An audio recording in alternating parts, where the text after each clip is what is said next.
이번에는 지역의 총선 격전지를 골라 이슈와 인물, 공약까지 낱낱이 파헤쳐보는 총선픽 시간입니다. 보도국 성룡희 기자 나와 있습니다. 네, 성 기자, 오늘 선거구 어디로 가겠습니까? 네, 후보가 딱 2명만 나와 1대1 대결이 펼쳐지고 있는 곳. 이 두 후보가 맞고발까지 벌이며 뜨겁게 달아오른 보령서천 선거구로 가보겠습니다. 먼저 이 보령서천 선거구 어떤 곳인지부터 알아봐야겠죠. 장항선 벨트에 속한 보령서천은 보수 진영의 텃밭으로 불리는 곳입니다. 지난번에 공주부여 청양 선거구가 보수색이 짙다고 전해드렸는데 이곳도 크게 다르지 않습니다. 보령 따로 서천 따로 선거가 치러졌던 13대부터 15대 총선은 물론이고 선거구가 합쳐진 16대부터 지난 총선까지 8번의 선거에서 보수 진영이 모두 승리를 거뒀습니다. 과거 김종필 전 총리 JP의 입김도 여기에서 크게 작용을 했는데요. 한때 JP의 복심이었던 김용환 전 재무부 장관이 내리 4선을 하기도 했고요. JP의 언론 담당 특별보좌관으로 정계에 입문한 류근찬 전 의원이 재선을 했습니다. 그러다 지난 6.13 지방선거에서는 더불어민주당의 파란 물결이 충남 전역에 거세게 몰아쳤는데요. 이때도 보령서천에서는 당선자를 내지 못했습니다. 네, 그렇다면 이번 총선에서도 보수 진영 후보가 유리하다고 봐야 될까요? 네, 꼭 그렇지만은 않습니다. 출마한 후보 면면을 들여다볼까요? 앞서 보령서천 선거구가 1대1 매치라고 말씀을 드렸는데 더불어민주당 나소열 후보와 미래통합당 김태흠 후보 이렇게 2명만 출마했습니다. 이 두 후보의 맞대결 이번이 처음이 아닌데요.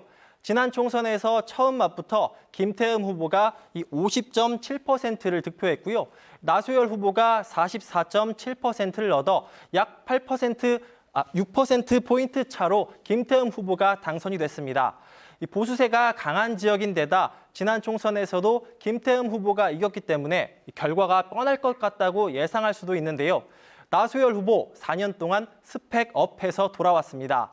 낙선한 뒤 절치부심하던 중에 문재인 정부가 출범하면서 자치분권 비서관으로 발탁돼 청와대에 입성했고요. 1년 뒤에는 양승조 충남도지사의 제안을 받아들여 충청남도 문화체육부지사를 역임했습니다. 그래서 이번 선거 홍보 문구도 대통령과 도지사가 선택한 나소열인데요. 나 후보는 이전에 15대, 16대 총선에서 낙마한 뒤에 지방선거에 도전해 서천군수에 3번이나 당선이 됐었거든요. 서천군수로 군정, 충남도 부지사로 도정, 청와대 비서관으로 국정까지 경험하고 체급을 키워서 다시 링 위에 섰습니다. 네, 나소열 후보가 이렇게 몸집을 키우는 동안 김태흠 후보 가만히 있지 않았을 텐데 김태흠 후보의 그 스펙 쌓기는 어떻게 됐습니까? 네, 지난 총선 나소열 후보를 꺾고 재선 의원이 된 김태흠 후보, 기세를 몰아 중앙정치 무대에서 활약했습니다.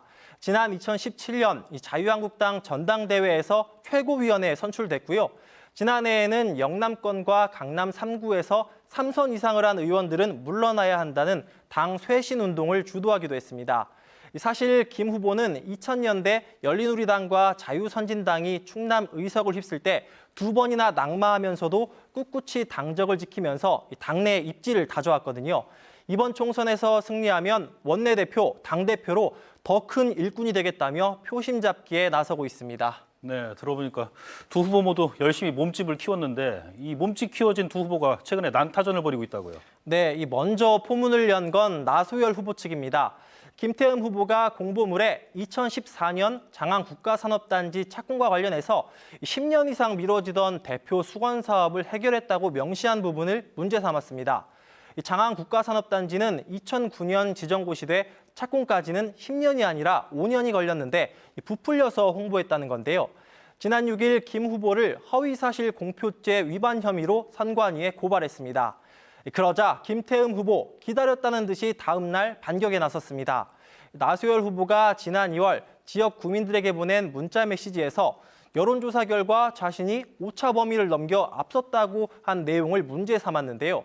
여론조사를 발표한 언론사에서 결과가 오차 범위 내에 있다고 밝혔음에도 사실을 왜곡했다며 역시 선관위에 고발했습니다. 한참 전 일이긴 한데 참고 있다가 나소열 후보 공세에 맞대응을 했다고 합니다. 사실 신경전은 전부터 있었는데요. 바로 당선 횟수, 선수를 둘러싼 설전이었습니다.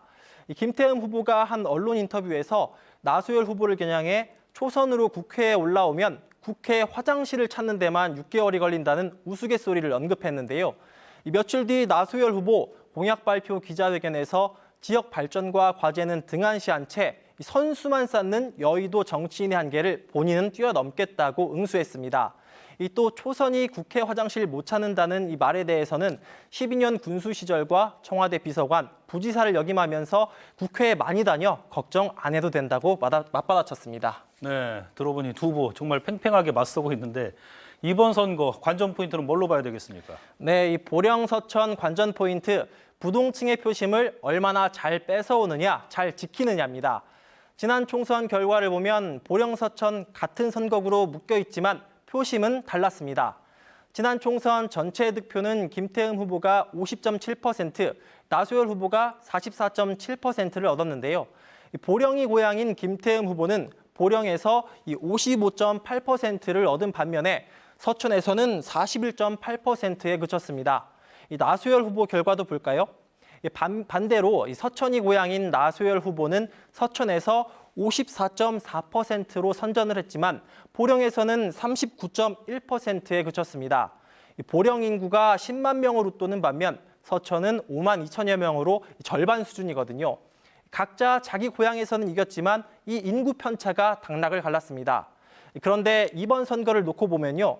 나소열 후보는 뺏어올 표가 많은 거고 김태흠 후보는 지켜야 할 표가 많은 거라고도 볼 수 있습니다.